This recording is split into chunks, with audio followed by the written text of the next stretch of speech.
Tara Bandito dwi. Hello, I'm a bilingual performer. Dwi'n canu yn Gymraeg ag yn Saesneg. We've had a couple of really nice years here. Peter TP, always a big favourite of mine. Nath ni chwarae fan neithiwr yn y selar, fenyw bach really cool, bach, a just vibes really anhygoel.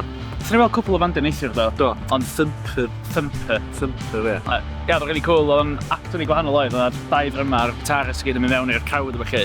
The other bands that I am going to be checking out, Mace the Great. I've never seen him live. Last time I come here, I enjoyed it. Couldn't wait to come back again. I watched Lemfrek's set last year. I also watched Juice Menace's set last year as well. The festival's very diverse, lots of different genres, people from all walks of life.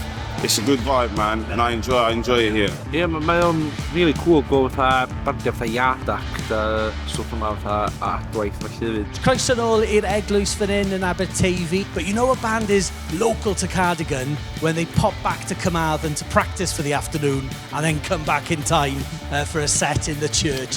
Mae Aberteifi yn lyflu fi'n credu. Mae'r scenery tu ôl ni.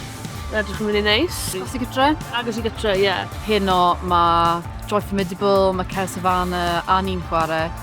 Really diverse. Mae yna bandiau o Iwerddon a felly hefyd yn oes fatha, da ni wedi dod ar draws lot o Gwynelod a wedi'n siarad lot o'n hefyd. It reminds me of home a lot, and the people are very warm and friendly. Everyone calls me like lovely, and the accent, you know, we love the accent. As soon as we entered Wales, and the scenery changed a bit, and there was these beautiful hills, and I felt suddenly at home because, I mean, Ireland and Wales are just two different sides of the same coin.